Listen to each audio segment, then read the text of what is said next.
Bonsoir à tout le monde. Il est 19 heures précises. Donc nous ouvrons ce conseil municipal qui est le dernier de l'hiver 2020. Je demande à Marie-Hélène Biel de bien vouloir faire l'appel. Merci.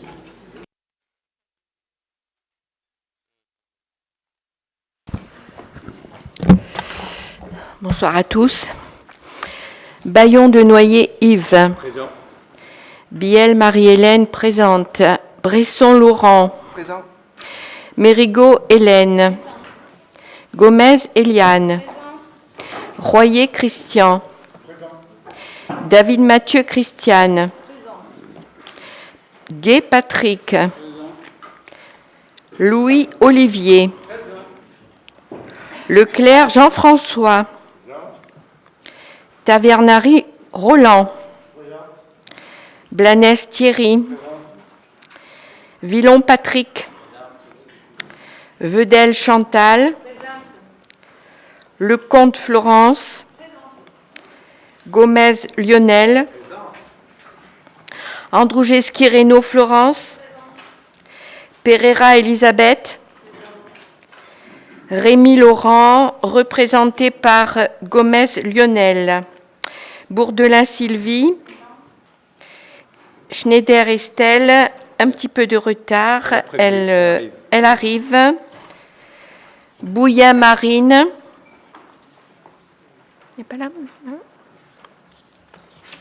Je regarde ici. Non. Ah.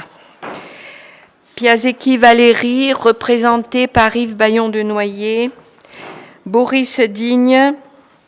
Nicolas Jacques. Ripoll Bruno. Agoguet Fernaillon Véronique. Elle Amlili Neza, représentée par Agoguet Fernaillon Véronique. Claire Pierre. Merci.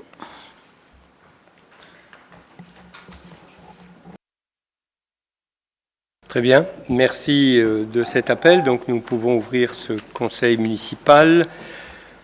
Le premier point traite du compte-rendu de la séance du 21 janvier dernier. Avez-vous des commentaires, des questions? Donc je le soumets à votre approbation. Y a-t-il des oppositions? Une, des abstentions? Donc 4 adoptés à la majorité.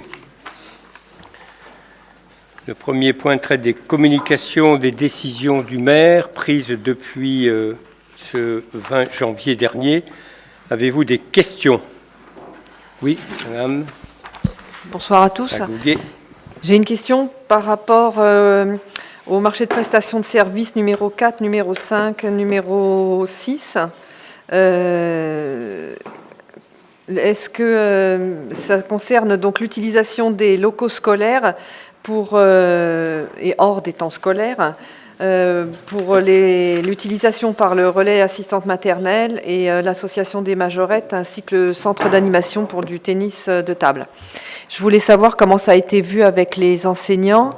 Est-ce que ça se passera à l'extérieur ou dans des salles particulières? Est-ce que ça va bouleverser l'organisation de leur travail? L'ensemble de ces interventions ont lieu en dehors du temps scolaire.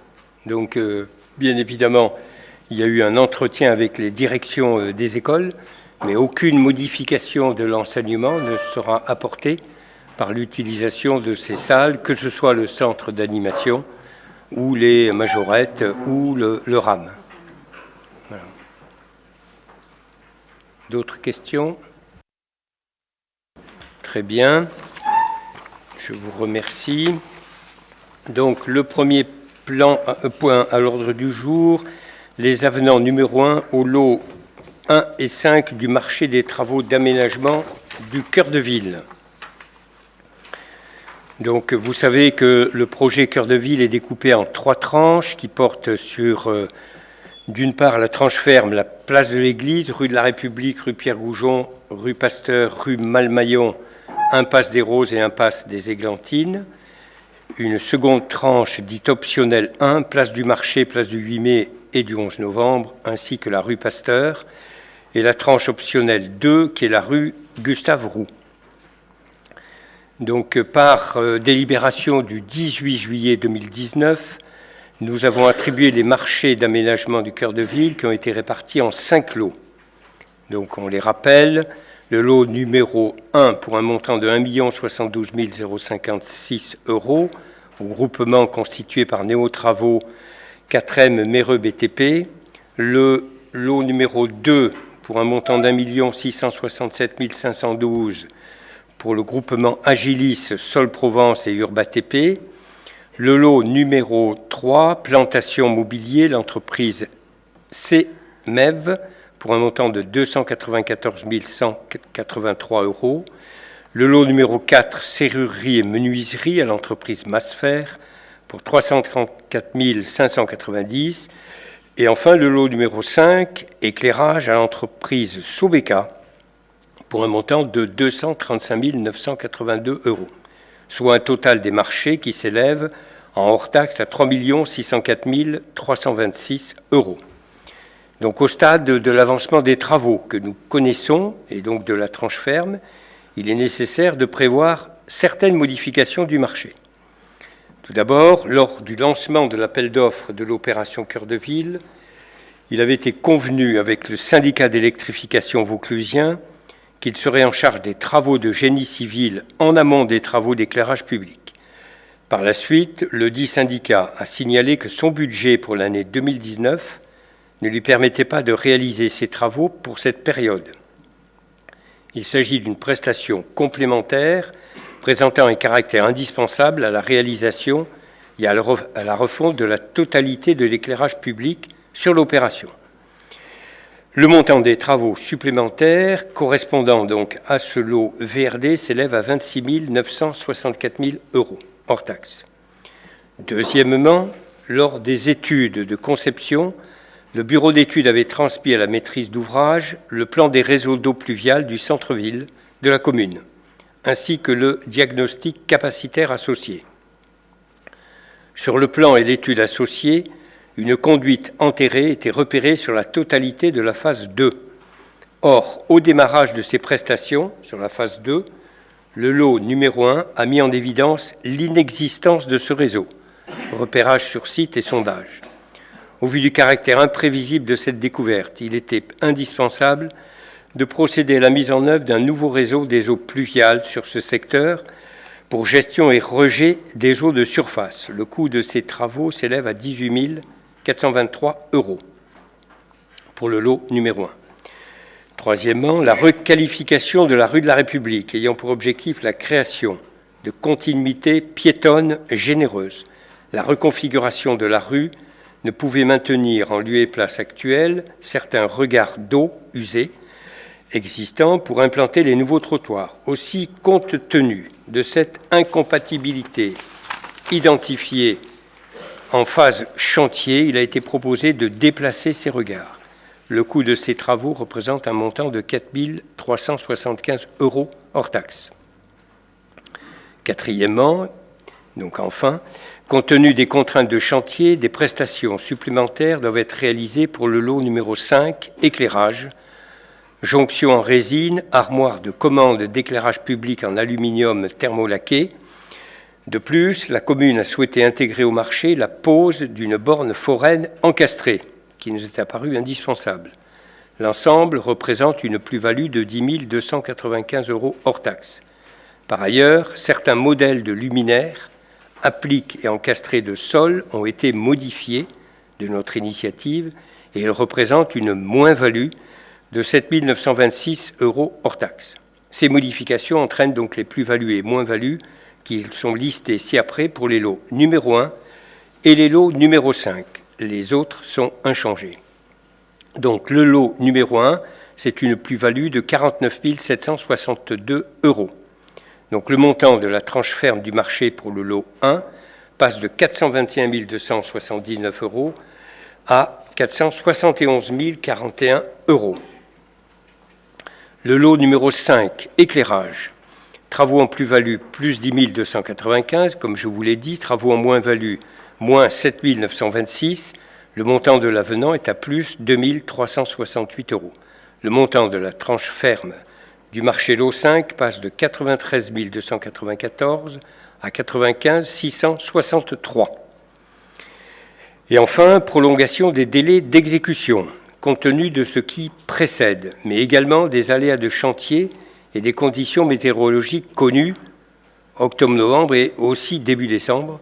Le délai d'exécution des travaux de la tranche ferme, qui a été fixé par le marché initial à 236 jours, est prolongé de 92 jours.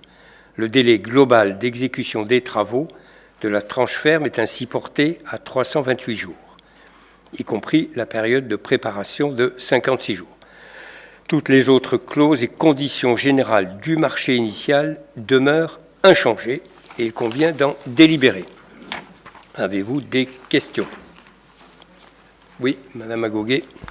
Oui, j'ai deux questions. Alors, par rapport au syndicat d'électrification, est-ce qu'on n'aurait pas pu prévoir en amont, avec la SEV, donc avec le syndicat, le SEV, ces dépenses bien en amont, plutôt que de s'apercevoir qu'effectivement, ça ne rentre pas dans les budgets du syndicat aujourd'hui?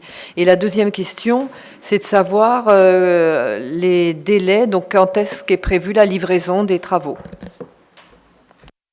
Alors, pour le syndicat, je laisse peut-être Christian Royer, qui est notre représentant au sein du syndicat, vous le commentez. Au niveau du syndicat, disons qu'on a une somme allouée qui est à peu près de 210 000 € par an, qui correspond donc aux taxes que chaque abonné reverse, disons à ERDF. Donc, que ce soit d'une façon qu'on paye d'une poche ou qu'on paye de l'autre, ça revient à peu près au même, disons. Initialement, ils devaient faire les travaux. Après, dans leur programmation, ça ne passait pas. C'est pour ça qu'on a, au lieu d'attendre et d'avoir un délai plus incertain, on a préféré donc le passer directement par nous.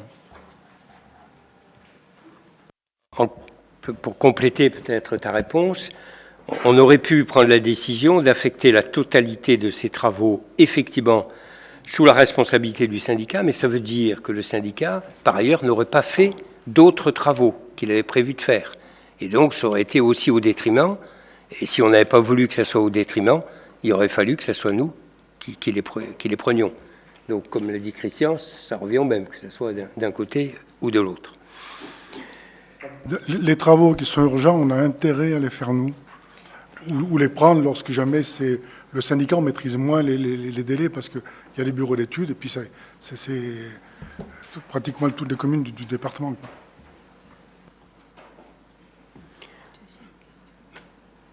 Je réponds à votre deuxième question. Donc, en ce qui concerne votre deuxième question sur les dates, donc tout dépend des lieux. Hein, si la question elle va sur les lieux. Bon, je pense qu'en ce qui concerne les travaux autour de l'église, ceci sera repoussé en juillet. C'est-à-dire quand l'étiage de la Sorgue permettra de réaliser ces travaux. En ce qui concerne la rue de la République, vous avez pu voir, je pense, avec satisfaction, que ces travaux ont bien avancé, puisque nous en sommes au pavement, et que la partie gauche devrait peut-être être terminée dès cette fin de semaine. Donc c'est avec satisfaction qu'on a vu que ceci commence vraiment à prendre forme. Donc voilà, d'autre part, nous communiquons... chaque fois qu'il y a une modification du calendrier, nous communiquons sur le site internet de la commune et sur le site spécifique dédié aux travaux les dates d'intervention par quartier, de façon à ce que l'ensemble des taurois soient informés de ce qui va se passer dans les semaines ou dans les mois qui viennent. D'autres questions? Oui, je vous en prie.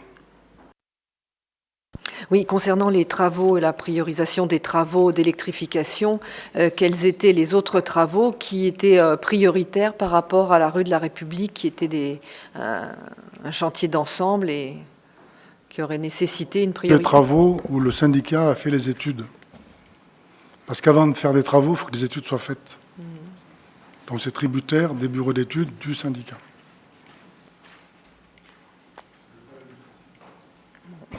Je n'ai pas la liste ici. Tu vois pas là? Ici, des travaux qui ont été faits pour les 210 000 €. Quoi. Bon, ok. Très bien, donc je vous remercie. Je vous propose d'en délibérer. Ah pardon, je vous en prie. Oui, moi, c'est pas une question, c'est juste une explication. Moi, je pense que je vais voter contre ce projet, en fait, parce que je pense que c'est une erreur de mettre cette rue de la République en sens unique. Et donc, voilà, je m'oppose à ce projet globalement. Vous avez le droit. Nous avons moult fois expliqué l'obligation de la mettre en sens unique, mais vous avez le droit de penser ce que vous voulez. Bon, la modification ne traite pas, bien évidemment, sur le sens unique, mais sur des modifications. Donc je vous propose de délibérer l'article 1 d'approuver pour le lot numéro 1, démolition VRD, l'avenant numéro 1 au marché de travaux d'aménagement, avec donc un montant de 49 762 en plus, et de faire passer le marché à la tranche ferme à 471 041.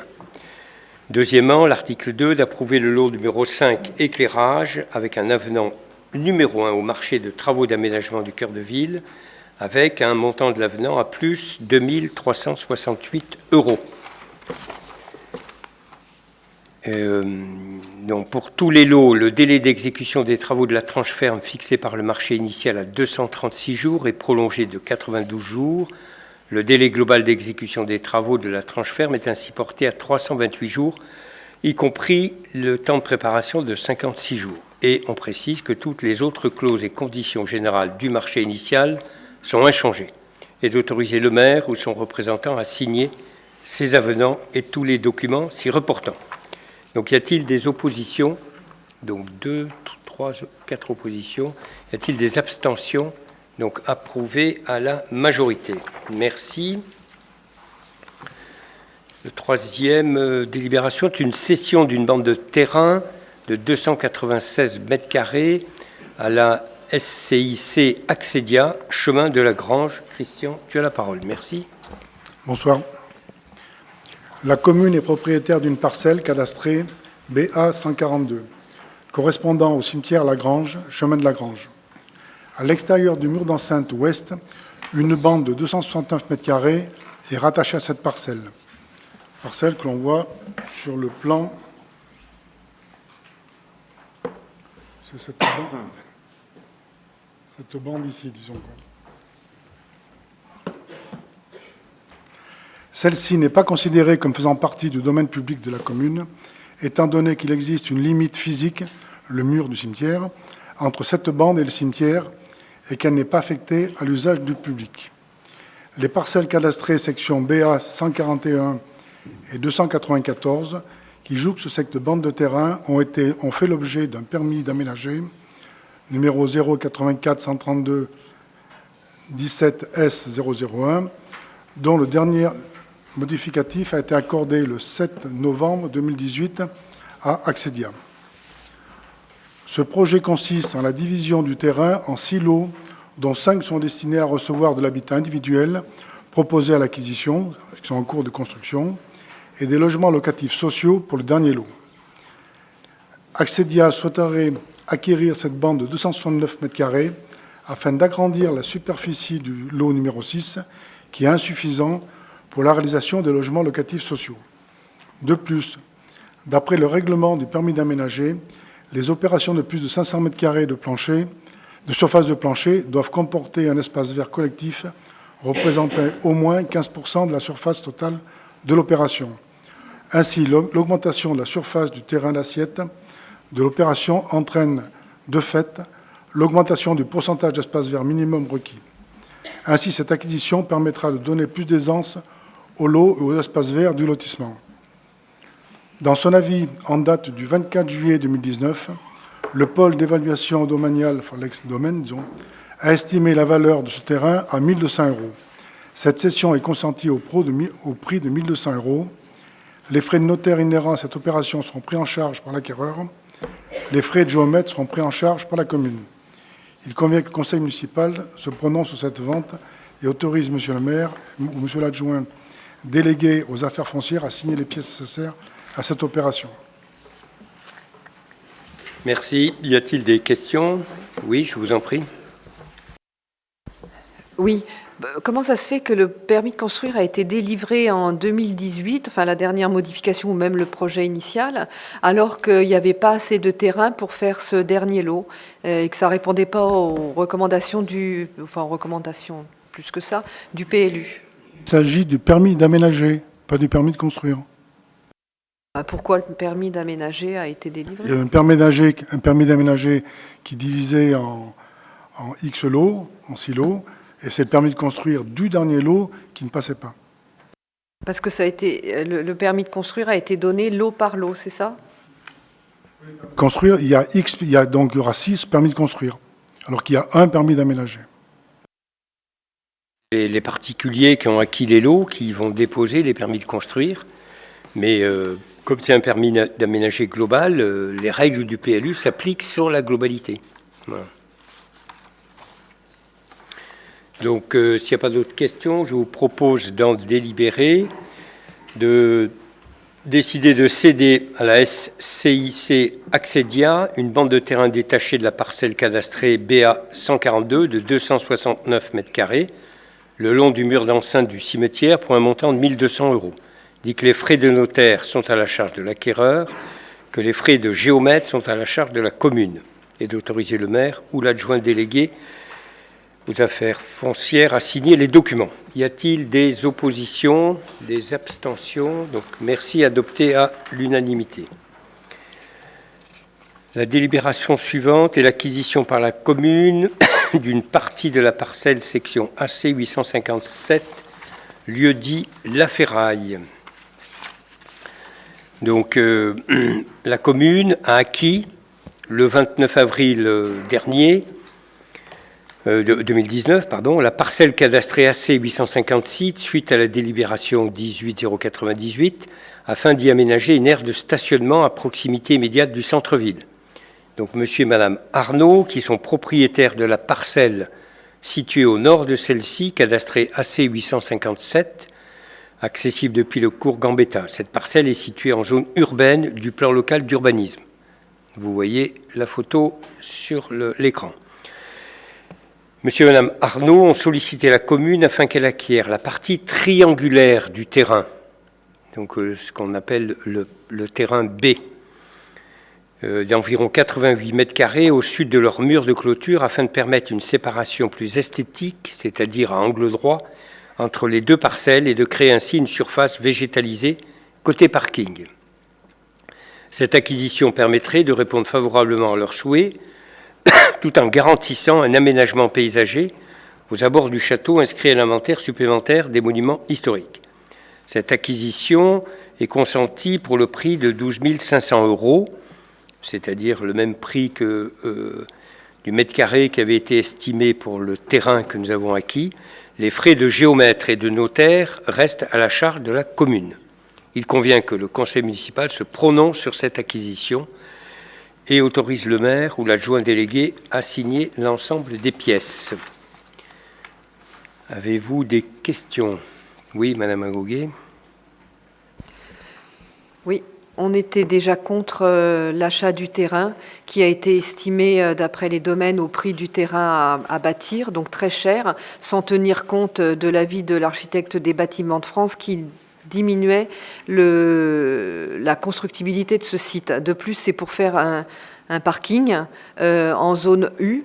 Donc on est contre le projet globalement, puisque ça ne permet pas de produire du logement, des logements qui sont nécessaires à l'accroissement de la population sur notre territoire. Et si on ne libère pas des terrains sur les zones urbaines et qu'on met du parking, on va être obligé de faire des constructions ailleurs. Donc on ne va pas cautionner aujourd'hui l'acquisition d'un bout supplémentaire alors qu'on était contre le projet et contre l'acquisition du terrain de la parcelle 856.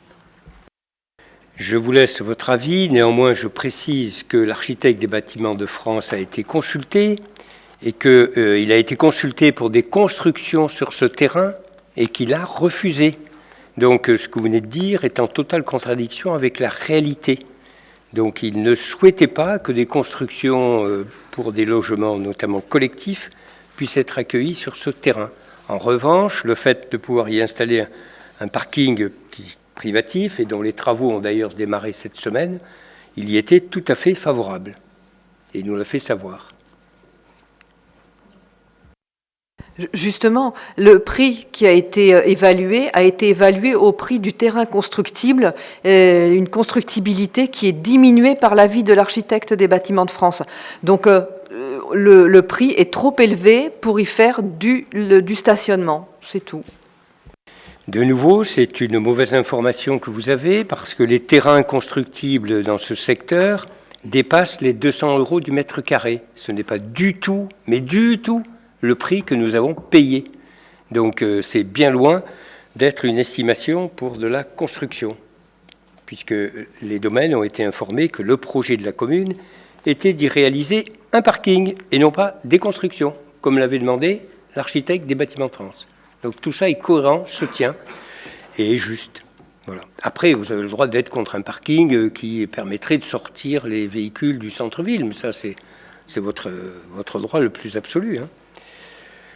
Voilà, y a-t-il d'autres questions? Oui. Comment avez-vous géré il y a une servitude sur le terrain devant, enfin au sud. Il y a une servitude de passage pour aller dans le terrain de la parcelle 856. Comment avez-vous géré cette servitude et est-ce que le propriétaire de la parcelle qui est devant a-t-il accepté de céder ou d'élargir la voie, enfin la servitude qui est trop étroite pour faire se croiser deux voitures? L'ensemble des voisins de ce terrain ont été consultés et on leur a adressé des courriers pour leur expliquer quel était notre projet. Voilà. Donc à aujourd'hui, ils ne se sont pas manifestés contre ce projet.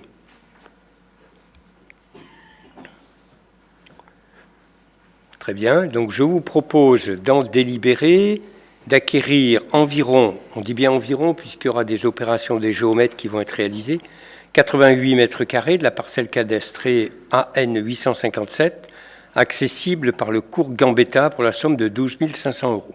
Dit que la commune prendra en charge les frais liés à cette acquisition et autorise Monsieur le maire ou l'adjoint délégué aux affaires foncières pour signer les documents nécessaires à cette opération. Y a-t-il des oppositions? Donc 4 oppositions, des abstentions.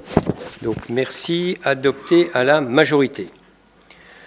Le document suivant traite de l'approbation de la modification du PLU. De notre PLU, et donc c'est Christian Royer qui a la parole. Merci. Bon, la présentation sera en 5 points. Donc le point 1, c'est rappel de la procédure et du projet. Le point 2, quelle est la modification numéro 1 du PLU? Le point 3, c'est la consultation de l'ensemble des personnes publiques associées. Le point 4, l'enquête publique. Et le point 5, donc, c'est le rapport de l'enquêteur, du commissaire enquêteur. Donc, rappel de la procédure et du projet. Monsieur le maire rappelle que la commune du Thor a approuvé le PLU le 16 mars 2017. Le PLU a fait l'objet d'une révision allégée numéro 1, approuvée le 20 novembre 2018. En retour d'application des règles d'urbanisme, certaines imprécisions ou erreurs matérielles ont été identifiées et des évolutions nécessitent d'être retranscrites dans le PLU. Donc, quelles sont les modifications? La modification numéro 1 du PLU vise à améliorer le document d'urbanisme de la commune du Thor pour une meilleure application de ce dernier. Ainsi, il s'agit de faire évoluer le document sur plusieurs points. Modification des documents graphiques. Modification ponctuelle de zonage liée à des ajustements entre zones urbaines. Ajustement d'emplacement réservé. Modification graphique et complément de certaines prescriptions linéaires commerciales. Alignement obligatoire, bâtiment remarquable. Ajout d'une OAP, c'est-à-dire orientation d'aménagement de programmation, supplémentaire en centre-ville. Mise à jour de la planche 5C avec la dernière connaissance du risque inondation. Modification des secteurs soumis à l'OAP, donc orientation d'aménagement et de programmation. Ajustement des OAP Pouvaré-Langevine, Grange-Vieille, Estouran, Saint-Joseph, Gare, afin de favoriser l'opérationnalité des projets. Ajout d'une OAP numéro 7 pour encadrer le développement d'un site de renouvellement urbain en centre-ville. C'est la place de Verdun. Dans certains cas, ces ajustements ont engendré une modification du règlement et ou du zonage. Modification du règlement écrit. Le règlement du PLU a été modifié sur différents points afin de faciliter son application et sa compréhension, de rectifier les erreurs matérielles et d'intégrer la dernière connaissance du risque lié à porter à connaissance du Coulon-Calavon. Modification des annexes. La pièce numéro 6, relative aux annexes du PLU, a été complétée pour intégrer la servitude AC1 et le porter à connaissance de l'État relatif à la carte de retrait-gonflement des argiles et à la zone d'effet pyrotechnique à respecter. Ceci parce que ces documents étaient arrivés après l'approbation du PLU. Au niveau de la consultation des personnes publiques associées, conformément à la procédure et à l'article L153-40 du Code de l'urbanisme, le projet de modification a été notifié à l'ensemble des personnes publiques associées. Le président de la région a acté la réception du dossier de modification numéro 1 du PLU du Thor par courrier en date du 27 août 2019. La commission départementale de préservation des espaces naturels, agricoles et forestiers s'est réunie le 1er octobre 2019. La CDPNAF préconise que l'emprise au sol des annexes soit limitée à 60 m² en zone A et N, tout annexe confondu, piscine comprise. Le président de région a acté la réception du dossier de modification numéro 1 du PLU du Thor par courrier en date du 27 août 2019. La commission départementale de préservation des espaces naturels... Ah, pardon, je suis reparti dessus, là. Oui, ça y est, j'ai compris. Merci. Le préfet de Vaucluse a émis un avis relatif au projet de modification numéro 1 du PLU par courrier en date de 17 octobre 2019. Monsieur le préfet demande que la notice de présentation soit complétée concernant la capacité résiduelle de la station d'épuration à traiter l'apport de population supplémentaire engendré par la modification de certaines OAP, environ une centaine de logements. Le conseil départemental émet un avis favorable avec réserve en date du 1er octobre 2019. En effet, le conseil départemental rappelle que l'auditorium du Thor est propriété du conseil départemental et non un équipement communal, comme mentionné dans la notice. De plus, le conseil départemental demande de compléter le règlement de la zone UCA en permettant des extensions limitées des annexes aux habitations existantes, c'est-à-dire des habitations qui sont annexes à l'auditorium. Les possibilités en termes de surface de plancher et d'emprise au sol devront correspondre au moins à celles définies en zone agricole. Le conseil départemental rappelle également son avis sur le projet de PLU, mais ces remarques ne sont pas en lien avec les objets de la modification numéro 1 du PLU. La Chambre d'agriculture de Vaucluse, par courrier en date du 4 septembre 2019, a formulé une remarque pour rappeler son avis émis sur le projet de PLU en vigueur concernant les cheminements piétons prévus dans l'OAP des Estourans. Cette remarque n'est pas relative aux objets de la présente modification numéro 1 du PLU. La commission administrative provisoire en charge de la gestion de la CCI Vaucluse a rendu en séance du 29 août 2019 un avis favorable sur le projet de modification numéro 1 du PLU, notifié par courrier en date du 6 septembre 2019. La communauté de communes Pays des Sorgues Mont-de-Vaucluse a émis un avis favorable par courrier en date du 14 octobre 2019. Par courrier en date du 1er octobre 2019, la commune de Châteauneuf-de-Gadagne indique ne pas avoir d'observation particulière à formuler sur le projet de modification numéro 1 du PLU du Thor. Par décision en date du 3 octobre 2019, la mission régionale d'autorité environnementale, Région Sud, dispense d'évaluation environnementale, après examen au cas par cas, le projet de modification numéro 1 du PLU. Dans le quatrième point, donc concernant l'enquête publique, par décision du tribunal administratif de Nîmes en date du 10 octobre 2019, Madame Garance Goujard a été désignée en qualité d'enquêteur public, en qualité de commissaire enquêteur, en charge de conduire l'enquête publique relative au projet de modification numéro 1 du PLU. Monsieur le maire rappelle que par arrêté du 28 octobre 2019 a été ouverte l'enquête publique, laquelle a été organisée pour une durée de 33 jours, du 25 novembre 2019 au 27 décembre 2019, inclus, conformément à l'article L. 153-40 du Code de l'urbanisme. Le public a été informé par l'insertion dans la presse d'avis dans les journaux Vaucluse Matin du 5 novembre 2019 et du 26 novembre 2019 et La Provence du 5 novembre 2019 et du 26 novembre 2019. Le point numéro 5, donc le rapport du commissaire enquêteur. Donc le rapport du commissaire enquêteur a été rendu le 27 janvier 2020. Le commissaire enquêteur a rendu un avis favorable au projet de modification numéro 1 du PLU, sous réserve de consulter l'agence routière départementale de l'Isle-sur-la-Sorgue concernant les caractéristiques techniques du giratoire d'accès à la zone de Pouvarel et des futurs accès au quartier-gare. La population a également émis des observations de l'enquête publique. Ces observations ne sont pas de nature à remettre en cause la modification numéro 1 du PLU. Monsieur le maire précise également que l'ensemble des modifications apportées au projet de modification numéro 1 du PLU, suite aux observations formulées par les personnes publiques associées ou consultées et suite aux observations émises lors de l'enquête publique, figurent dans un document annexé à la présente délibération.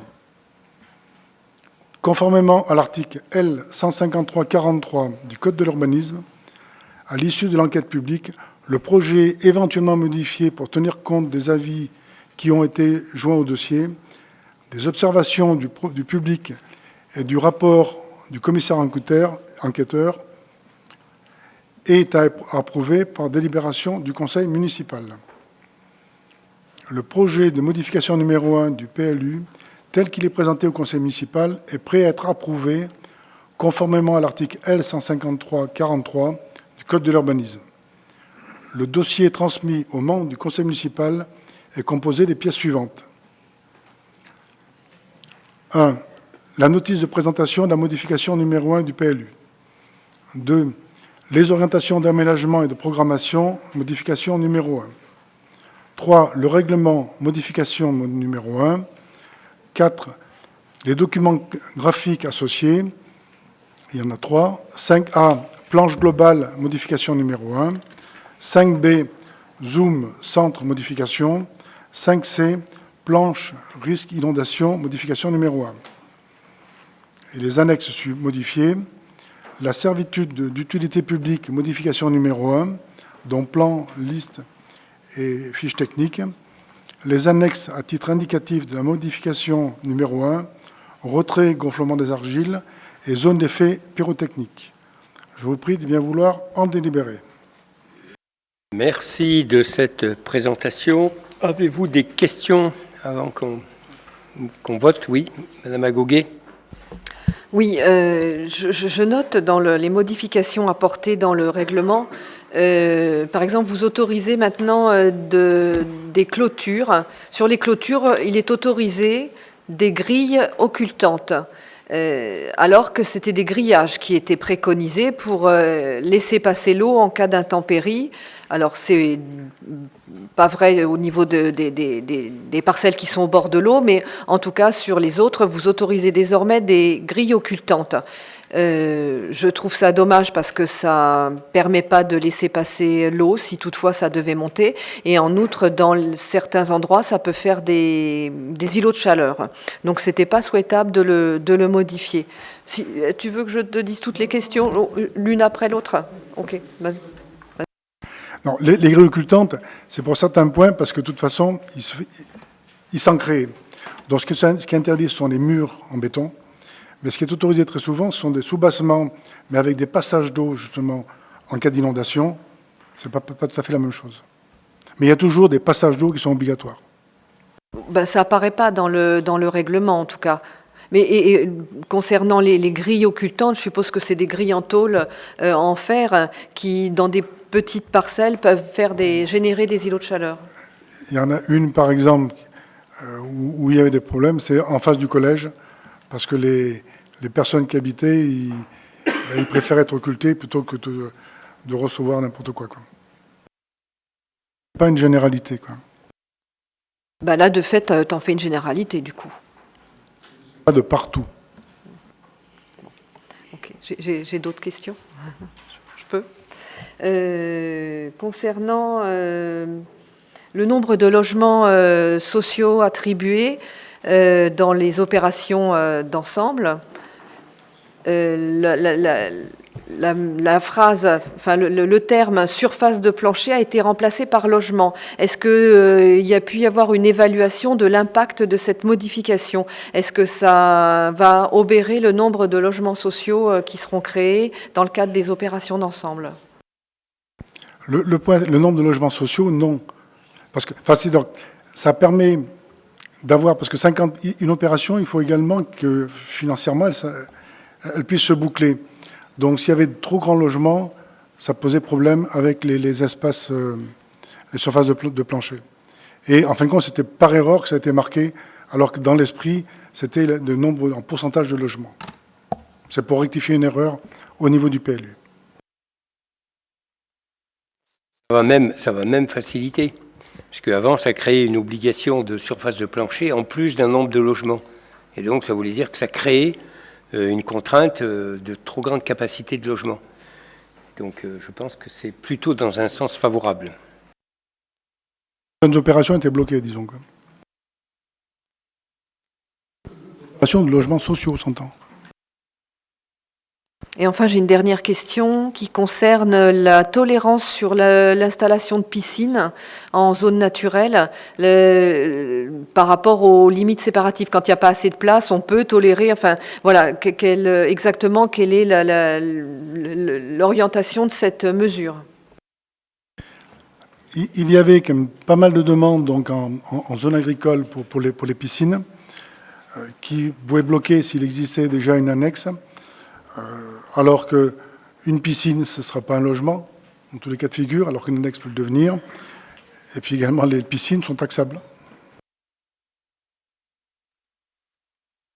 C'est aussi faire de l'artificialisation des sols. Hein, enfin, par rapport aux 67 hectares qu'on a rendus, qu'on a mis non constructibles au PLU, ce n'est pas 1000 m² qui vont changer grand-chose.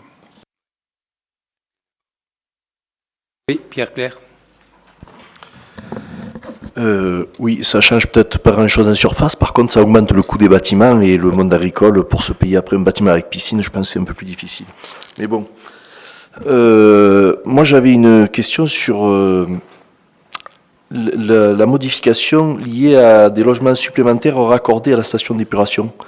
Est-ce qu'il s'agit du lotissement qui avait été fait il y a 20 ou 25... Je me trompe. Non. Ça n'a rien à voir.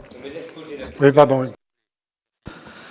Ben, en fait, donc du coup, la question que je me posais, c'est s'il y avait une modification qui permettait de raccordement de ces lotissements qui ont été faits, parce que je pense que c'est un problème à terme d'avoir tous ces lotissements qui ne sont pas raccordés. Cette question provient de la préfecture, qui n'avait pas pris en compte le fait que nous avons une station d'épuration qui a été connectée à notre réseau, c'est-à-dire celle de l'Isle-sur-la-Sorgue, et qui permet donc d'avoir une capacité par rapport au nombre d'habitants qui a été augmentée significativement. Et donc c'est la deuxième fois que la préfecture commet cette petite erreur de forme ou de non-connaissance. Et donc il nous a été très facile de lui répondre. Suite aux accords passés avec l'intercommunalité, la station de l'Isle-sur-la-Sorgue prend une partie des logements et notamment de la zone d'activité Saint-Joseph, et donc permet de dégonfler la capacité de la station située à côté de Châteauneuf-de-Gadagne. Voilà. Donc ça répond complètement à la question. Oui. La réponse était apportée sur les annexes à la fin, quoi. Ça veut dire que du coup, il y a cette modification qui permet d'apporter logement, mais il n'y a rien qui est fait pour accorder ces logements, ces lotissements. Si, ça veut dire que les projets qui sont dans les OAP, là, aujourd'hui, et qui constituent donc des logements sociaux, auront la capacité de se connecter à la station du Thor ou éventuellement à la station de L'Isle-sur-la-Sorgue. Voilà, donc ça veut dire que les deux, vous savez qu'aujourd'hui l'assainissement est de la compétence de l'intercommunalité, et donc l'intercommunalité s'engage à ce que la capacité des stations, puisqu'elles sont deux, sera suffisante pour voir l'accroissement de logements prévus au PLU. Oui, Madame Agoguet. Oui, la question portait précisément sur des logements existants, chemin de Rédet, qui sont en assainissement autonome. Et c'est un peu une hérésie parce qu'il n'y a pas de traitement des eaux qui sont rejetées dans le sol, alors que le réseau collectif est à proximité désormais, puisque vous l'avez vu. Et est-ce qu'on va pouvoir maintenant raccorder ces habitations existantes qui sont en assainissement autonome sur l'assainissement collectif pour éviter les pollutions sur ces secteurs? Alors, effectivement, c'est une aberration du passé. Techniquement, bien évidemment, c'est possible. Encore faut-il recueillir l'avis des propriétaires, puisque les propriétaires qui ont acquis leurs biens ou qui les ont construits il y a 5 ans, 10 ans, 15 ans, qui ont investi dans des stations d'épuration individuelles, qui sont certifiés et audités, ne voient pas d'un très bon œil le fait qu'on leur dise maintenant, vous allez vous connecter à l'assainissement collectif qui va vous facturer une taxe de rejet. Bon, donc ce n'est pas un dossier ultra simple. Voilà, et ils disent pourquoi on nous a dit il y a X années que oui, c'était conforme. On a eu des vérifications, je dirais, régulières qui ont été réalisées et qui donnent une conformité de nos installations, et pourquoi on nous dit, mais non, il faut aller au collectif. Donc ce n'est pas un dossier simple. Mais techniquement, bien évidemment, que c'est possible. Bien, donc je vous propose maintenant d'en délibérer. Donc, considérant les différentes observations des personnes publiques associées qui ont été consultées, du commissaire enquêteur et de la population, qui ont été observations prises en compte, considérant que pour prendre en compte les avis des personnes publiques associées, des habitants du commissaire, il est nécessaire de procéder à des modifications mineures du projet, ne remettant pas en cause l'économie générale du plan local d'urbanisme, énumérée dans le document qui est joint en annexe. Considérant que la modification numéro 1 du PLU est prête à être approuvée, conformément aux articles susvisés du Code de l'urbanisme, approuve l'article 1, tel qu'elle est annexée à la présente délibération, la modification numéro 1 du PLU de la commune du Thor, dit que la présente délibération fera l'objet d'un affichage en mairie durant 1 mois, d'une mention dans un journal diffusé dans le département et publié dans le recueil des actes administratifs, ainsi que d'une publication sur le portail national de l'urbanisme. La présente délibération ne sera exécutoire qu'à compter de sa réception en préfecture et de l'accomplissement de l'ensemble des mesures de publicité, à savoir l'affichage en mairie et une mention de cet affichage dans un journal diffusé dans le département. Le dossier de la modification du PLU approuvé est tenu à la disposition du public à la mairie du Thor aux jours et heures habituels d'ouverture ainsi qu'à la préfecture. La présente délibération, accompagnée du dossier de modification numéro 1 du PLU approuvé, sera transmise à Monsieur le préfet de Vaucluse. Donc, y a-t-il des oppositions? Donc, 4 oppositions, des abstentions. Donc, une abstention, 3 oppositions, je corrige, une abstention et adopté à la majorité. Merci. La délibération suivante traite de l'avis sur le projet de périmètre délimité des abords des monuments historiques du centre-ville de la commune. Et c'est Florence Andrzejewski qui nous la présente. Merci. Oui, bonsoir à tous. Donc, la loi relative à la liberté de création, à l'architecture et au patrimoine, la LCAP, promulguée le 7 juillet 2016, a introduit de nouvelles dispositions en matière de conservation et de mise en valeur du patrimoine architectural, urbain et paysager. Elle a modifié notamment l'article L621-30 du Code du patrimoine portant sur les abords des monuments historiques et a institué les périmètres délimités des abords, les PDA, se substituant aux anciens périmètres de protection de 500 mètres de rayon autour des monuments historiques, ainsi qu'aux périmètres adaptés ou modifiés. La protection au titre des abords est ainsi définie par l'article 75 de la nouvelle loi. Les immeubles ou ensembles d'immeubles qui se forment avec un monument historique, un ensemble cohérent, ou qui sont susceptibles de contribuer à sa conservation ou à sa mise en valeur sont protégés au titre des abords. La protection au titre des abords a le caractère de servitude d'utilité publique affectant l'utilisation des sols dans un but de protection, de conservation et de mise en valeur du patrimoine culturel. Ce périmètre peut être commun à plusieurs monuments historiques. Le périmètre délimité des abords s'appuie sur des critères qualitatifs et de cohérence avec le monument de façon à recentrer l'action des architectes des bâtiments de France sur les enjeux et sur les lieux les plus sensibles au regard de la préservation et de la mise en valeur du patrimoine. Il peut restreindre la surface des anciens périmètres de protection et également englober des immeubles ou ensembles d'immeubles se situant à une distance supérieure aux 500 mètres, si ceux-ci forment avec le monument historique un ensemble cohérent ou s'ils sont susceptibles de contribuer à sa conservation et à sa mise en valeur. Les abords de monuments historiques sont de deux natures. Il s'agit soit d'un périmètre délimité des abords, spécifique à chaque monument, adapté aux enjeux du terrain, soit du périmètre classique des 500 mètres. Dans les périmètres délimités des abords, le critère de covisibilité ne s'applique pas. Tous les travaux sur un immeuble, bâti ou non bâti, protégés au titre des périmètres délimités des abords, sont soumis à l'accord de l'ABF.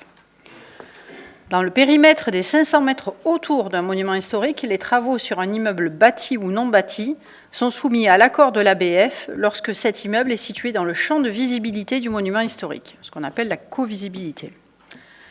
Les travaux situés hors du champ de visibilité d'un monument historique ne sont pas soumis à l'accord de l'ABF. Ce dernier peut, cependant, en fonction du projet et des enjeux, formuler des observations ou des recommandations sur le projet présenté que peut prendre en compte l'autorité compétente dans sa décision, c'est-à-dire le maire.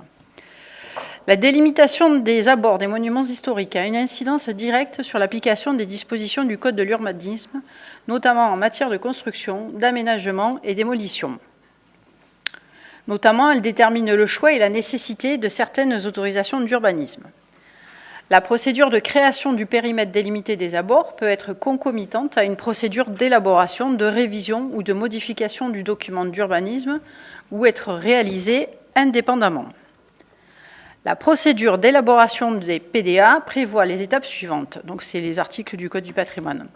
Une proposition d'un périmètre par l'ABF ou par l'autorité compétente en matière de documents d'urbanisme avec l'accord de l'ABF. L'avis de l'autorité compétente en matière de plan local d'urbanisme, de documents tenant lieu ou de carte communale. Le cas échéant, cette autorité consulte les communes concernées. Une enquête publique qui peut être unique en cas d'élaboration concomitante à l'un des documents d'urbanisme précités et qui inclut la consultation du propriétaire ou de l'affectataire domanial du monument historique.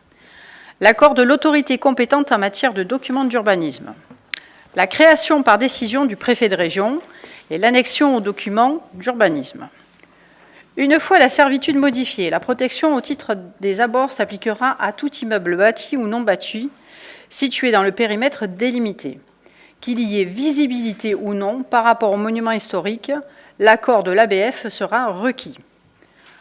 En septembre 2016, la DRAC PACA a confié au cabinet Studio BT Architectes une mission d'assistance aux architectes des bâtiments de France en vue d'établir les périmètres délimités des abords de 28 monuments historiques localisés dans 7 communes du Vaucluse, dont celle du Thor.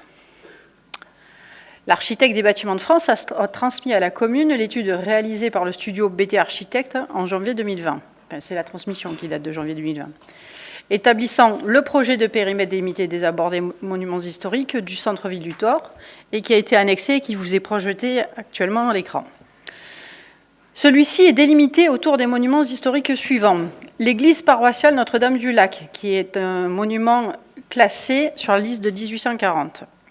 La porte de l'horloge, c'est-à-dire le beffroi, un monument historique inscrit par l'arrêté d'octobre 1929. L'ancêtre urbaine, c'est-à-dire les restes de remparts, monument inscrit en juin 1965. Le château, un monument historique inscrit en octobre 1996. Et l'allée et les terrains au sud et à l'ouest du château, qui ont été inscrites en janvier 2019. La délimitation du projet de PDA proposé est plus restrictive que l'ensemble des actuels périmètres de protection groupés et cumulés des monuments historiques du centre historique du Thor. Le monastère de Touzon, monument historique inscrit en 1987, n'est pas concerné par le projet de PDA. Le périmètre de protection de 500 mètres autour du monument donc du château de Touzon restera inchangé. La commune est également impactée par le périmètre de protection de 500 mètres de 2 monuments historiques non situés sur le territoire communal. Il s'agit de l'ancien cimetière juif de la commune de l'Isle-sur-Sorgue, qui fait elle aussi l'objet d'un projet de PDA, et le futur périmètre ne devrait pas impacter la commune du Thor, puisqu'il est situé complètement au sud, sur la route de Cavaillon, ce cimetière. La chapelle Notre-Dame-des-Vinières, sur la commune de Cavaillon, est non concernée par un projet de PDA, donc le périmètre restera inchangé. Donc je vous propose d'émettre un avis favorable à la création d'un périmètre délimité des abords, des monuments historiques du centre-ville du Thor, et à la délimitation du périmètre proposé par l'architecte des bâtiments de France, tel qu'annexé au projet de délibération. Et je vous rappelle, donc, qu'il est affiché au tableau. Je vous prie de bien vouloir en délibérer. Florence, merci. C'est effectivement un document important puisque ça va réguler un certain nombre d'évolutions de notre commune et notamment l'attribution de permis de construire. Avez-vous des questions? Oui, Madame Agouguet. Oui, moi, ce qui me gêne un peu, c'est que ça touche des zones UB, donc en périphérie du centre-ville. Et ces zones UB portent des potentialités de développement de bâtis et de logements. Et du coup, ça va restreindre les hauteurs, par exemple. On aurait pu imaginer faire des petits collectifs sur 1 ou 2 étages, ce qui n'est pas énorme. Et on a besoin de logements. Donc, ça me gêne un peu que les zones UB soient autant impactées par ce périmètre. Alors, pour votre information, la zone est plus restrictive qu'avant. Donc, la zone UB est quand même plus épargnée que ce qu'elle était avant. Ensuite, le fait d'être classé en périmètre délimité des abords n'empêche pas les constructions à étage. C'est un avis, voilà, ça va pas impacter la capacité de construction sur... c'est simplement que la qualité, l'esthétisme, l'implantation quelquefois vont être évalués par l'architecte des bâtiments de France. C'est uniquement ça. Voilà. Donc il ne va pas impacter ni le coefficient de construction au sol, ni les projets qui ont été inscrits dans ces périmètres-là. Hein. Voilà. Et d'ailleurs, le PLU prévoit les hauteurs et il n'est pas du tout impacté par cette classification. Ça ne va pas être modifié. Mais la qualité, oui. Les toits notamment, la couleur des façades, etc. quoi. Oui. Par exemple, toujours sur le terrain, la parcelle 857 sur le cours Gambetta, l'ABF avait refusé un permis de construire pour 2 villas parce que c'était soi-disant dans le cône de vision du château. Or, pas du tout, c'est sur le côté. Et des constructions n'auraient pas obéré la vue sur le château puisque l'allée était préservée. Hein. Donc, on voit bien que la portée est quand même importante, la portée de l'avis de l'ABF est importante, et ça obère quand même une partie des possibilités de construction sur la zone UB. Alors, ce que l'ABF avait refusé sur la parcelle qui est devant le château, c'était le fait qu'on partage cette parcelle pour y créer 2 constructions. Elle maintenait la possibilité de construction d'une maison unique sur cette parcelle-là. Ensuite, elle préfère... Alors, il y a quand même une co-visibilité, elle aurait existé même avec l'ancien règlement en rayon des 500 mètres, donc ça n'impacte pas non plus l'aménagement d'un parking ou autre chose dessus. Ça impactait simplement, ça ne change pas, le périmètre délimité des abords ne vient pas modifier ce qui avait été décidé avant de toute façon. Et ça impactera que dans un périmètre qui est quand même plus restreint, parce que vous imaginez qu'on a des monuments historiques sur tous les points cardinaux du centre du village. Donc vous reportez un rayon de 500 mètres à partir des points extrêmes, des points cardinaux du centre du village. Ça faisait des zones bien plus étendues qu'actuellement, quoi, hein.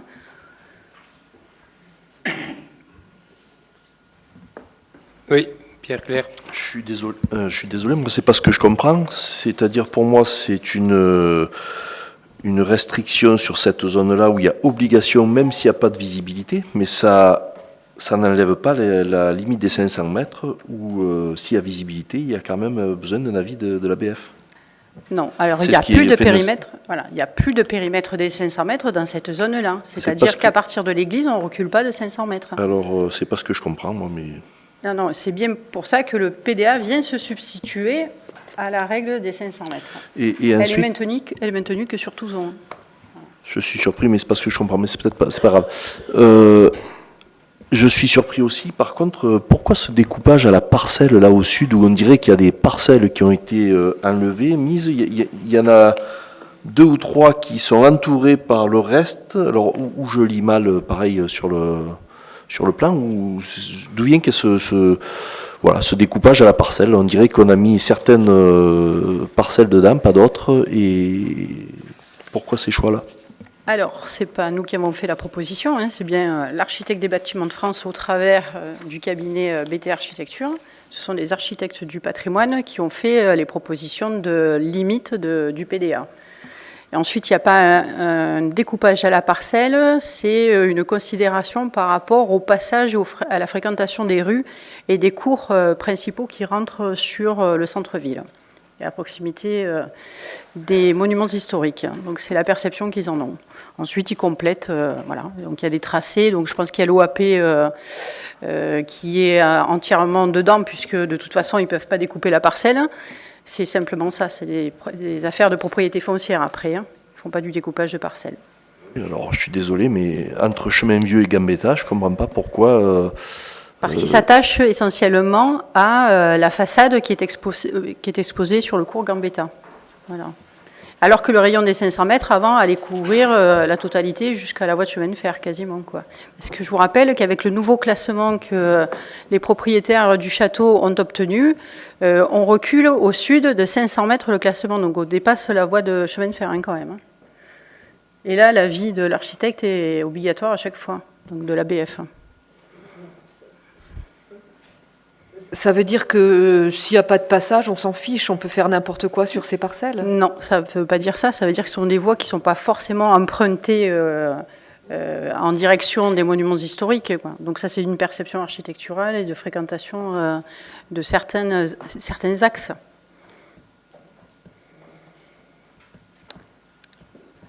Voilà. Très bien. Merci. Merci Florence. Donc, je vous propose d'en délibérer, de décider d'émettre un avis favorable à la création d'un périmètre délimité des abords des monuments historiques du centre-ville du Thor, autour des monuments historiques suivants: l'église paroissiale Notre-Dame-du-Lac, la porte de l'horloge, Beffroi, l'enceinte urbaine, les restes des remparts, le château et l'allée et les terrains au sud et à l'ouest du château. Décide d'émettre un avis favorable au projet de périmètre délimité des abords proposé par l'architecte des bâtiments de France en janvier 2020, tel qu'annexé à la présente délibération, et d'autoriser le maire à poursuivre la procédure en partenariat avec l'ABF et à signer le cas échéant les documents afférents à ce dossier. Y a-t-il des oppositions? Donc 3 oppositions, des abstentions, 1 abstention, donc approuvé à la majorité. Je pense que nous contribuons à mieux gérer le patrimoine de notre commune. Merci. Avis de la commune sur le classement des objets mobiliers inscrits au titre de monument historique de l'église Notre-Dame-du-Lac. Florence, tu as la parole. Merci. Donc après les immeubles, on passe aux objets. Donc, suite à l'avis de la commission régionale du patrimoine et d'architecture, le préfet a validé, donc c'est le préfet de région, par arrêté du 24 octobre 2019, il manque l'année, l'inscription de certains monuments historiques mobiliers conservés dans l'église Notre-Dame-du-Lac, dont la commune est propriétaire. Je vais être synthétique sur la liste. Donc, c'est la peinture Saint-Hyacinthe 18e, la peinture Apothéose de Saint-Dominique 18e, la peinture Saint-Marc 18e, la peinture Vierge à l'Enfant Saint-Jean-Baptiste et Antoine 18e, la peinture La remise du scapulaire à Saint-Simon-Stock de la fin 19e, la peinture Le retour en Égypte début 19e, la peinture Le mariage de la Vierge début 19e, la peinture L'Assomption de la Vierge 18e, la peinture Le baptême du Christ qui est 18e, c'est pas indiqué, la peinture La visitation 18e, ensuite la sculpture Le Christ en croix qui est estimée sur une période de 15e, 16e siècle, et enfin l'autel Notre-Dame du Scapulaire qui est 18e, c'est pas noté non plus. Il est rappelé à l'article L622-20 du Code du patrimoine que cette inscription au titre des monuments historiques se fait sur des objets mobiliers dont la conservation présente un point de vue de l'histoire et ou de l'art, un intérêt suffisant pour en rendre désirable la conservation. Ces objets sont donc désormais des monuments historiques auxquels s'applique le Code du patrimoine.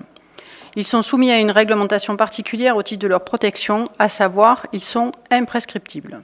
Tout déplacement doit faire l'objet d'une déclaration préalable à l'autorité administrative. Toute modification, réparation ou restauration ne peut être effectuée sans l'autorisation de travaux délivrée par la DRAC. Il faut une information préalable de l'autorité avant tout projet de modification, réparation ou restauration, etc. Les objets mobiliers inscrits au titre des monuments historiques peuvent également être classés au titre de monuments historiques, s'ils présentent un intérêt public au point de vue de l'histoire, de la science ou de la technique. Donc, cette évaluation a été faite par la Commission régionale du patrimoine et de l'architecture, qui s'est prononcée en faveur d'une proposition de classement au titre des monuments historiques des objets mobiliers suivants. Donc, nous, on en avait demandé 2 et on en a obtenu 3. C'est la peinture Saint-Hyacinthe 18e, la peinture Apothéose Saint-Dominique 18e et la sculpture du Christ en croix 15e, 16e siècle. L'arrêté de classement est pris par le ministre de la Culture, après avis favorable de la Commission nationale du patrimoine et de l'architecture, la CNPA, et au vu de l'accord préalable du propriétaire, donc la commune. Afin de permettre à la DRAC de présenter cette proposition devant le CNPA, il est demandé à la commune de donner ou non son accord au classement proposé. Donc je vous prie de bien vouloir en délibérer. Merci. Je précise par ailleurs qu'à partir du moment où ces classements auraient lieu, la restauration pourrait être subventionnée de façon très large par la DRAC. Avez-vous des questions sur cette délibération? Donc pas de questions. Je vous propose donc de donner un accord pour le classement des biens listés ci-dessous au titre des monuments historiques, peinture Saint-Hyacinthe, peinture Apothéose de Saint-Dominique et sculpture Christ en croix, conservées dans l'église Notre-Dame-du-Lac. Y a-t-il des oppositions, des abstentions? Donc approuvé à l'unanimité. Je vous remercie. Pour le rapport suivant, nous descendons vraiment d'un étage de façon importante puisqu'il s'agit d'attribuer une indemnité forfaitaire complémentaire pour les élections municipales.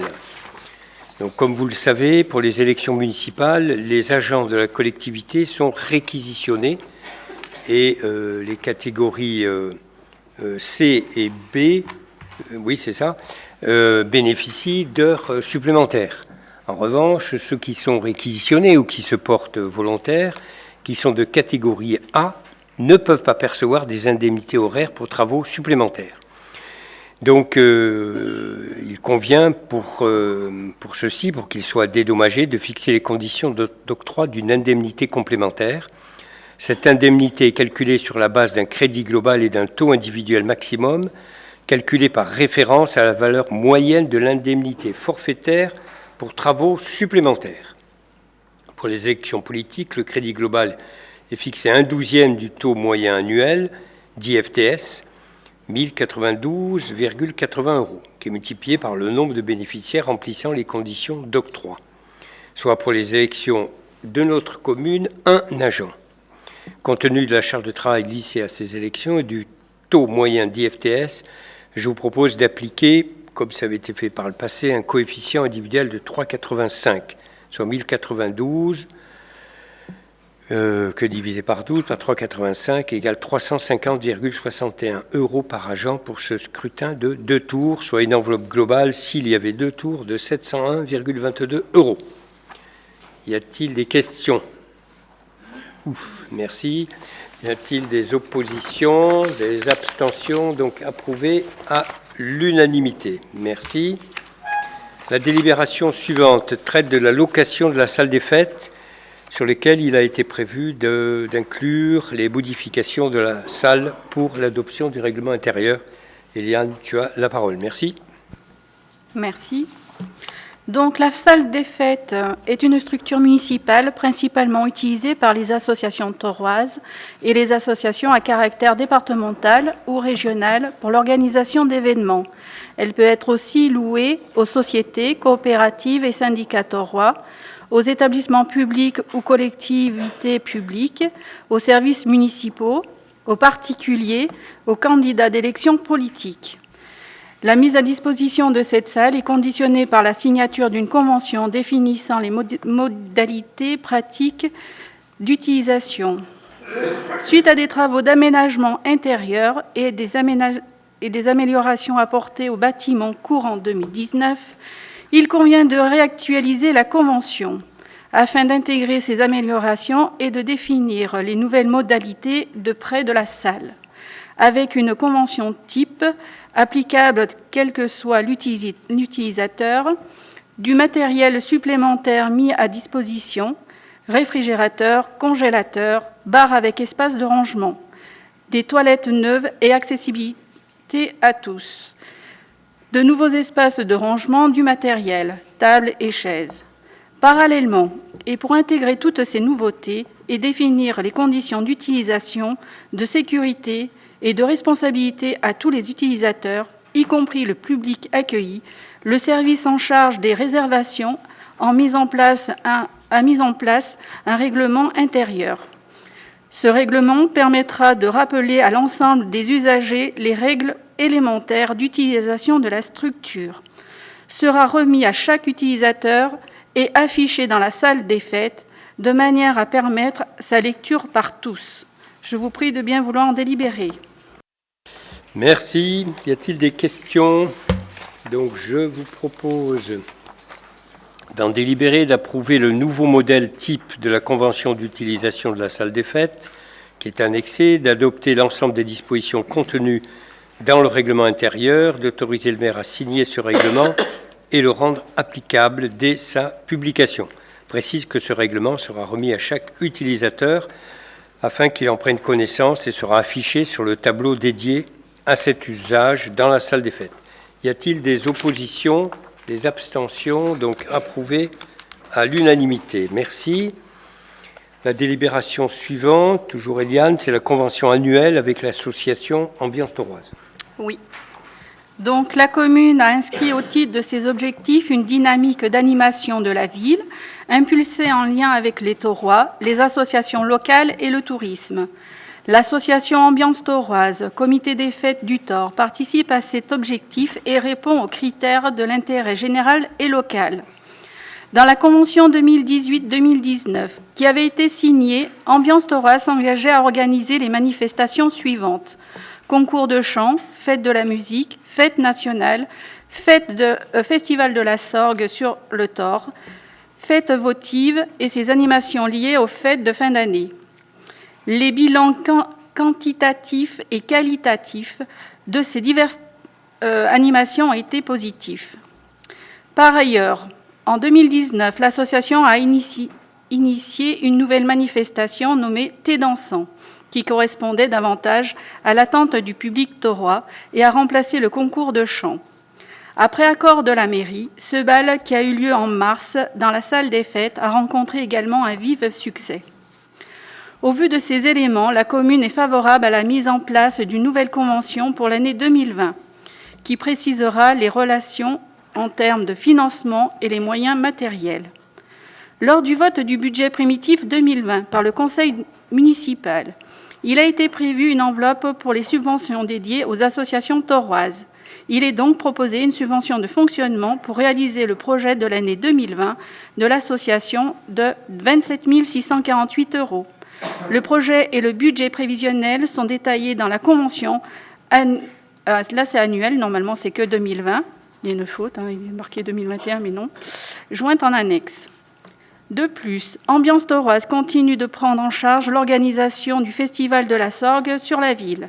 Le financement prévoit une subvention de la communauté de communes Pays des Sorgues et Monte-Vaucluse de 3 500 €, ainsi que de la commune. Il est proposé une subvention forfaitaire de 2 000 €. Concernant les moyens matériels, la municipalité continuera à mettre à disposition d'Ambiance Tauroise gratuitement les locaux qui feront l'objet de conventions spécifiques. L'association en tant que telle pourra également solliciter la mise à disposition de matériel de façon ponctuelle en se référant au protocole municipal de réservation prévu à cet effet. Le projet de convention annuelle 2020, joint en annexe de la délibération, précise les engagements et les rôles de la commune et d'Ambiance Tauroise. L'Assemblée délibérante est invitée à approuver et à autoriser Monsieur le maire à le signer. Je vous prie de bien vouloir en délibérer. Merci bien. Y a-t-il des questions? Donc, pas de questions. Donc, je vous propose en délibérer de décider d'attribuer une subvention de 27 648 € pour l'année 2020 à l'association Ambiance Tauroise pour soutenir l'objectif général de l'association et un certain nombre d'actions.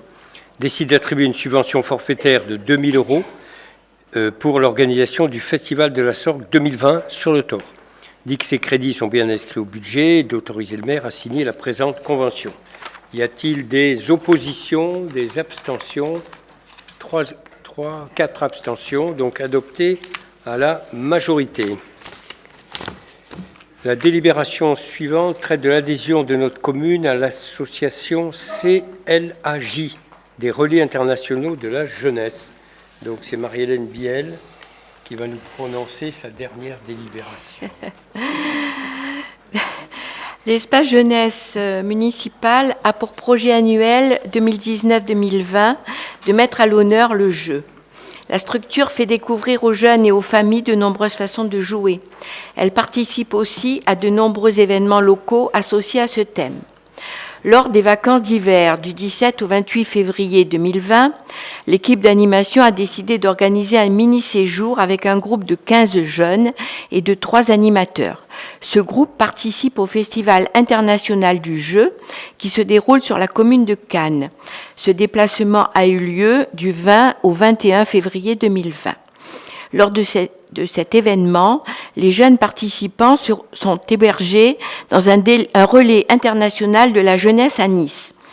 Afin de contractualiser la réservation pour l'hébergement et la prise des repas du groupe, il est nécessaire de souscrire une adhésion annuelle de 45 € auprès de l'association CLAJ, des relais internationaux de la jeunesse, domiciliés 26 avenue Scudéry à Nice. Cette adhésion annuelle permettra l'hébergement dans l'ensemble des structures de ce réseau.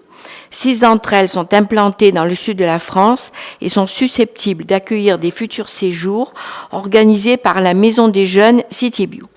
Ces lieux sont agréés par la direction jeunesse et sport et ils sont destinés à accueillir la jeunesse, favoriser les échanges, développer et renforcer l'autonomie des jeunes. Je vous prie de bien vouloir en délibérer. Merci. Y a-t-il des questions? Donc, je vous propose d'adhérer à l'association CLAJ des relais internationaux de la jeunesse par le versement d'une cotisation de 45 € pour l'année 2020 et d'autoriser le maire à signer tous les documents. Y a-t-il des oppositions, des abstentions? Donc, une abstention. D'accord. Adopté à la majorité.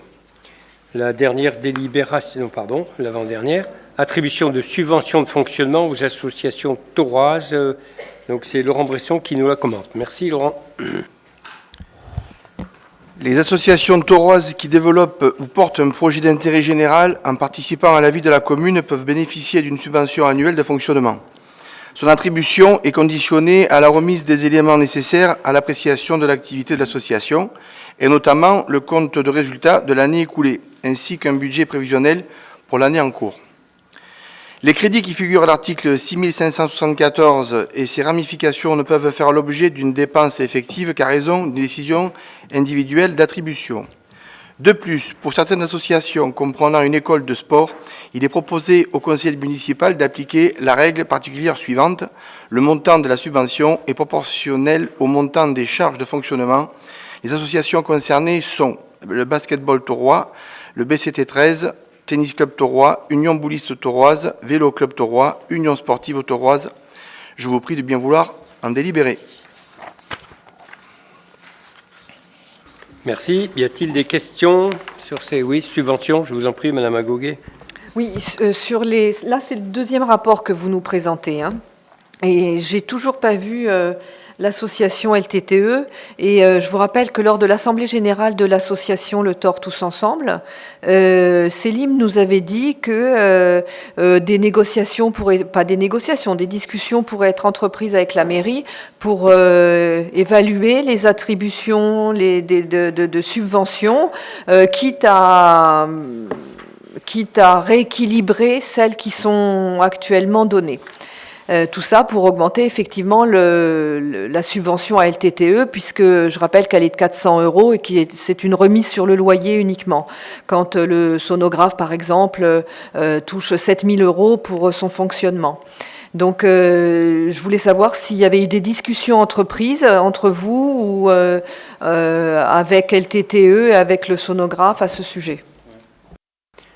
Alors, je vois pas bien ce que le sonographe vient faire là-dedans, dans cette affaire. Les 400 €, c'est des 400 € mensuels, donc c'est 4 800 € pour être juste, puisque vous le comparez avec une autre subvention qui est annuelle, donc sinon ça fausse un peu les choses. Voilà. Bon.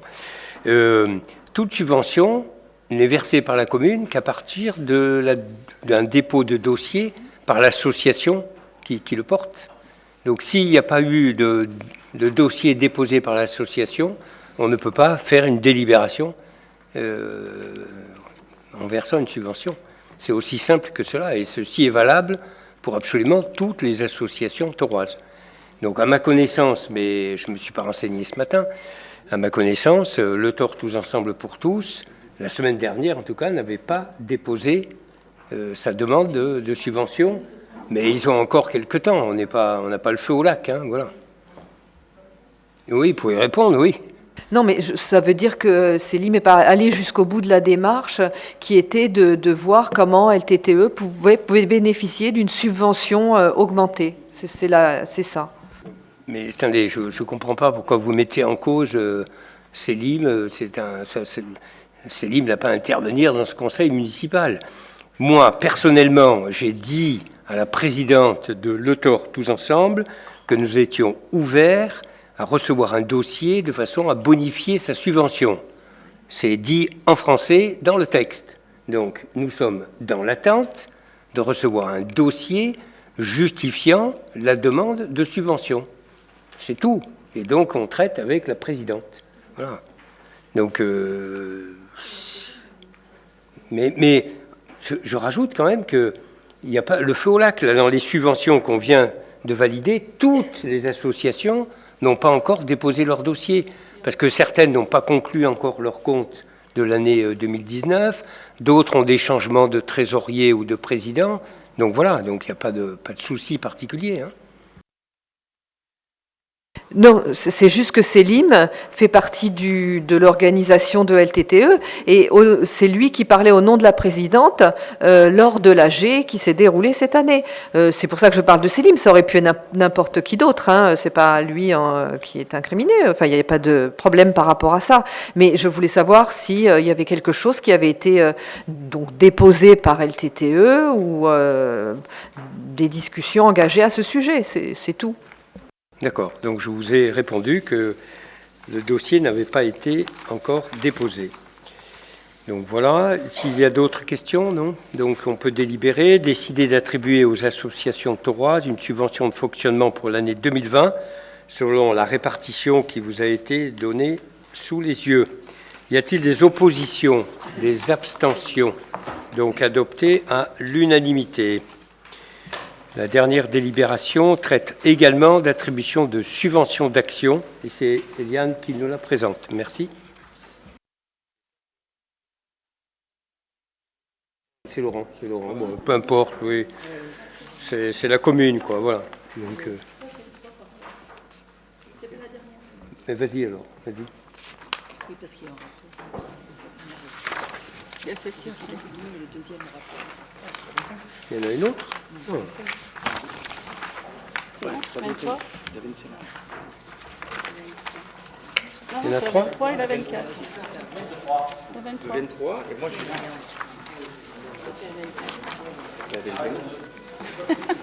C'est bon, c'est bon. Oui. Allez, C'est parti. on y va. Allez, c'est parti. Donc, la commune attribue aux associations des aides financières pour les accompagner dans la réalisation de leurs projets. C'est un soutien pour les associations dans la mise en œuvre et le développement de leur activité. Ces subventions viennent parfois compléter d'autres aides en nature, fourniture de biens, mise à disposition de locaux ou de personnel, etc.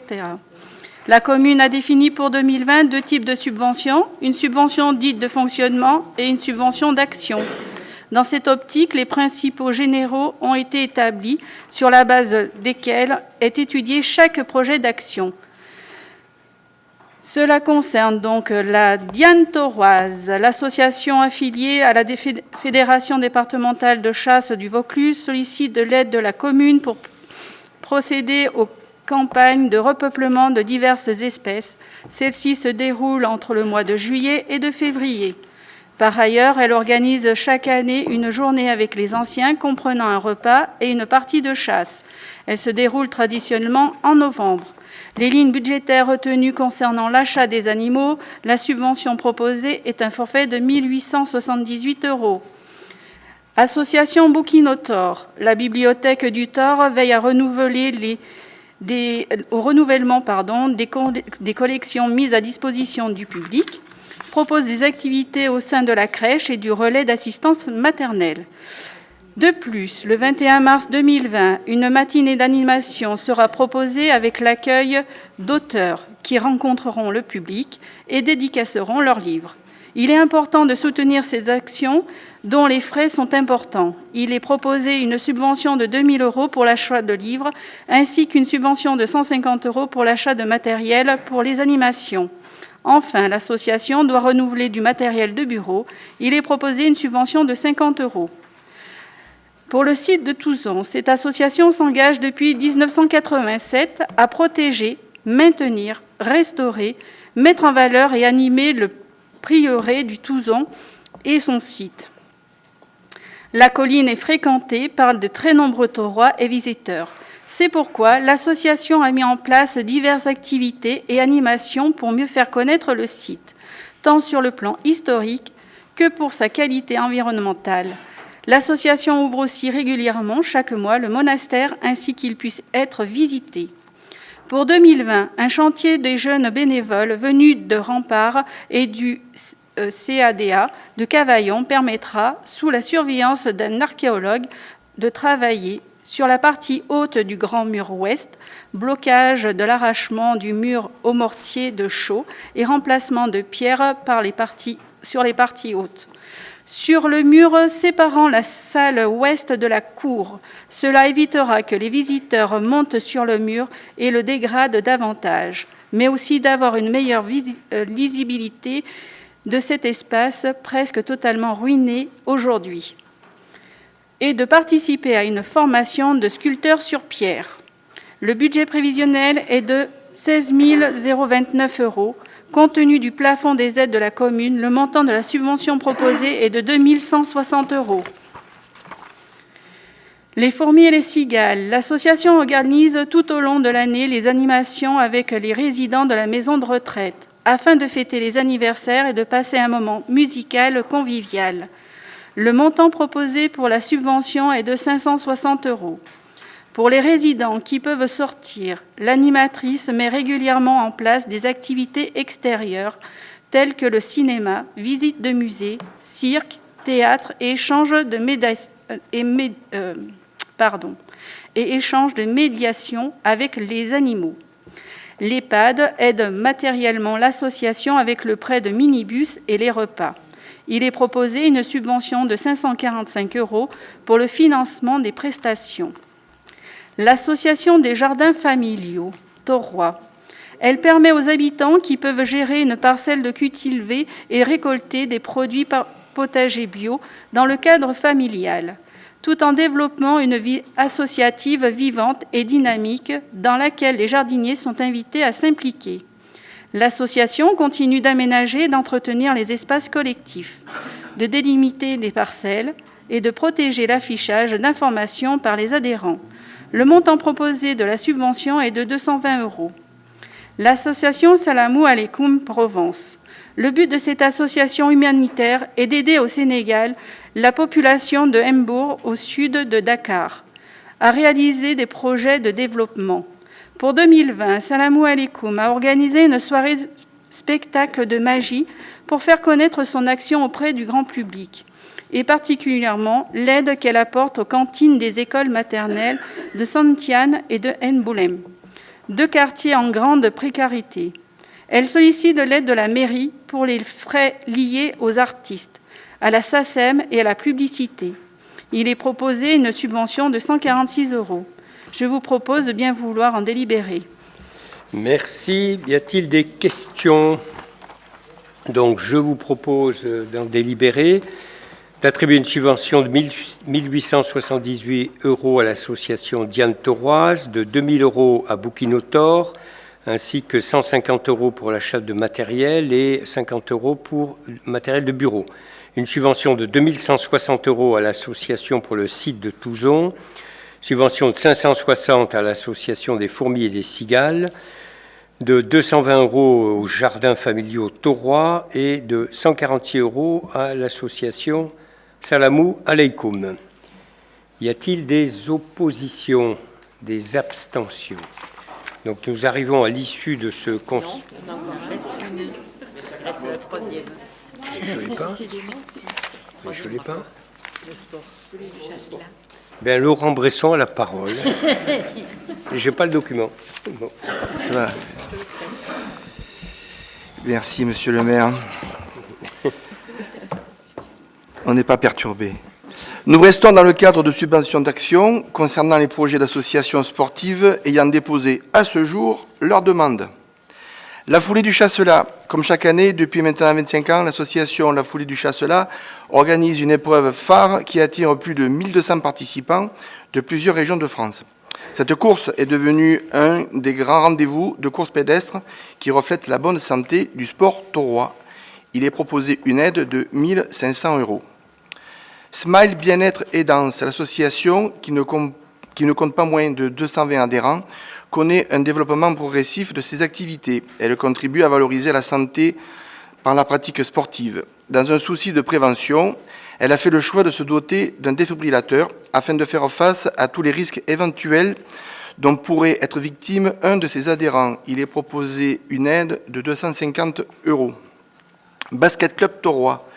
L'association propose à ses bénévoles une formation d'encadrant de niveau fédéral afin d'enrichir leurs compétences et diriger les entraînements des jeunes du club. Il est proposé une aide de 120 €. Union Bouliste Taurois. L'UBT connaît un développement important de son activité. Elle compte aujourd'hui plus de 160 adhérents allant de 7 à plus de 80 ans. Elle participe et organise de nombreux concours qui contribuent à faire connaître notre village et donne une image positive de ce sport régional. Pour l'accompagner dans l'organisation des concours sur le village, au nombre de 12 par an, il est proposé de lui apporter une aide de 430 €. La fédération à laquelle elle est affiliée demande à l'association de se doter d'un équipement spécifique, sweatshirt, polo, parka et survêtements. Pour ces achats, il est proposé de lui apporter une aide de 870 €. Boxing Club Taurois. L'association, qui fonctionnait au ralenti depuis quelques saisons, a repris son activité depuis juin 2019 avec le retour d'un grand nombre de jeunes majeurs taurois qui souhaitent lui redonner une place tant au niveau départemental qu'au niveau national, avec des résultats et des rencontres de Coupe de France qui ont rassemblé plus de 500 spectateurs au stade Roger Faury le dimanche 19 janvier dernier. L'association doit, dans le cadre de ses participations au championnat de France et autour de Coupe de France et de région, réaliser de nombreux déplacements onéreux. Il est proposé de lui apporter une aide de 1400 €. Vélo Club Le Torgadagne. L'association du Vélo Club organise, comme chaque année, sa course du 1er mai sur la commune. Cette manifestation rencontre un grand succès avec de nombreux participants venus de l'ensemble de la région Sud-Provence-Alpes-Côte d'Azur. Il est proposé de lui apporter une aide de 800 €. L'association bénéficie de locaux partagés avec le canoë-kayak du Thor depuis le 16 décembre 2019, dans le bâtiment municipal dit du Ciporex, aménagé afin de répondre à ces attentes. Elle prévoit d'organiser des espaces de rangement et se doter de matériel pour aménager la salle de réunion et l'espace bureau. Il est proposé de lui apporter une aide de 500 €. Tennis Club Taurois. L'association a choisi de faire découvrir le tennis au sein des écoles élémentaires de la ville en proposant des cours aux élèves de cycle 3 en partenariat avec les professeurs. Il est proposé d'apporter une aide de 660 €. L'association propose également des stages dédiés aux jeunes licenciés ou non du club. L'objectif est de faire découvrir le tennis et son environnement. Un partenariat est mis en place avec l'espace jeunesse CityView afin de toucher un public très large. Il est proposé d'apporter une aide de 564 €. Le tennis club, qui compte un grand nombre de compétiteurs, enfants et adultes confondus, met en place des séances spécifiques d'accompagnement de ses adhérents dans la démarche spéciale compétition. Il est proposé d'apporter une aide de 285 €. Rando Pays des Sorgues, l'association, riche de plus de 150 adhérents et d'une équipe de 18 animateurs bénévoles, a pour projet de s'équiper en matériel pour la préparation et l'encadrement de ces randonnées, un rétroprojecteur, des cartes IGN ainsi que des lecteurs GPS. Il est proposé une aide de 300 €. Association sportive du Collège du Pays des Sorgues. Cette association a organisé et participé avec brio au championnat de France accueilli sur notre commune en mai 2019. Les enfants du Thor ont pu participer aux épreuves organisées à cette occasion.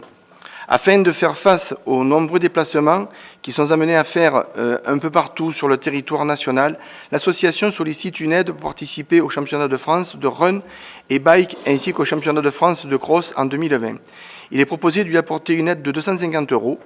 L'association souhaite également réaliser des t-shirts pour les élèves qui participeront aux différentes épreuves. Il est proposé une aide de 50 €. Je vous prie de bien vouloir en délibérer. Merci Laurent. Donc y a-t-il des questions? Donc pas de questions. Oui, pardon. Oui, moi je voulais savoir, l'association Smile Bien-être et Danse fait ses activités en extérieur? Je ne connais pas, c'était pour... Non. L'association utilise les locaux communaux. Dans les locaux communaux, il n'y a pas un défibrillateur normalement? Si. Pourquoi elle a besoin d'un défibrillateur spécifique à l'association? Elle a le droit d'avoir un défibrillateur. Oui, elle a le droit, mais voilà, ça donc m'interroge on quand même. a un défibrillateur qui est situé au gymnase. Après, et là c'est dans une école. Donc après, elle a le droit de demander une aide. On n'a pas de défibrillateur dans les écoles. Non. D'autres questions?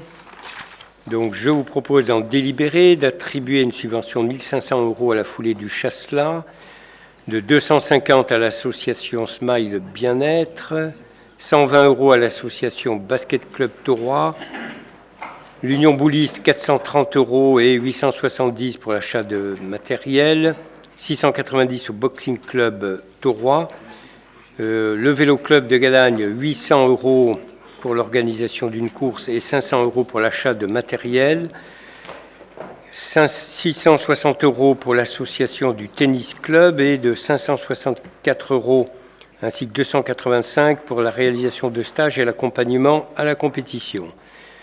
300 € à l'association Rando Pays de Sorgues et 250 € à l'association sportive du Collège du Pays des Sorgues, ainsi que 50 € pour l'achat de matériel. Y a-t-il des oppositions, des abstentions? Donc je vous remercie. Cette fois, nous sommes à l'issue de ce conseil municipal. Je voulais vous dire 3 choses en terminant. Donc la première, c'est que nous avons été sollicités et nous allons être sollicités par les services de l'État dans le cadre du risque d'épidémie de coronavirus. Donc sachez que dès à présent, nous devons prévenir l'ensemble des parents d'élèves dont les enfants auraient voyagé dans des pays à risque et qui ne sont pas obligatoirement aujourd'hui que la Chine, puisque nos chers voisins les Italiens font partie des pays à risque. qu'ils devront obligatoirement laisser leurs enfants en quarantaine pendant 14 jours chez eux. Donc c'est une première information, et comme vous l'avez peut-être entendu, le Premier ministre a déclaré qu'il allait adresser des demandes, je dirais, d'intervention auprès des maires de toutes les communes. Donc sans faire du tout de catastrophisme, je pense quand même que tout un chacun que nous soyons, il faut s'apprêter à ce qu'il y ait des moments un peu difficiles, délicats, et que les réflexes de rassemblement puissent un peu, je dirais, s'éloigner quelque temps. Donc voilà. Bon. Deuxième information que je voulais vous dire, ce matin avec Christiane David, on a eu la satisfaction, et je voulais vous le partager, d'avoir pu faire entendre raison au tribunal administratif où nous sommes allés plaider, puisqu'on n'a pas pris d'avocat, on a plaidé notre cause pour un permis de construire que nous avons accordé à un agriculteur bio et que le préfet a combattu. Et donc le ministère public s'est rallié à notre cause, et de façon très claire et très complète, avec de solides arguments accompagnant les nôtres, bien évidemment. Donc le dossier étant délibéré, mais je ne vois pas bien comment le tribunal pourrait combattre, je dirais, notre position. Le dernier point, c'est que je voulais vous donner 2-3 aperçus sur l'historique de nos conseils municipaux. Depuis avril 2014, nous en avons tenu 64 conseils municipaux. 766 délibérations ont été soumises à votre approbation durant ces années, donc c'est quand même important. 76% ont été approuvés à l'unanimité, 7% avec des abstentions. Ça veut dire que 83% des délibérations n'ont pas fait l'objet d'opposition, et donc 17 ont été approuvés, mais avec des oppositions.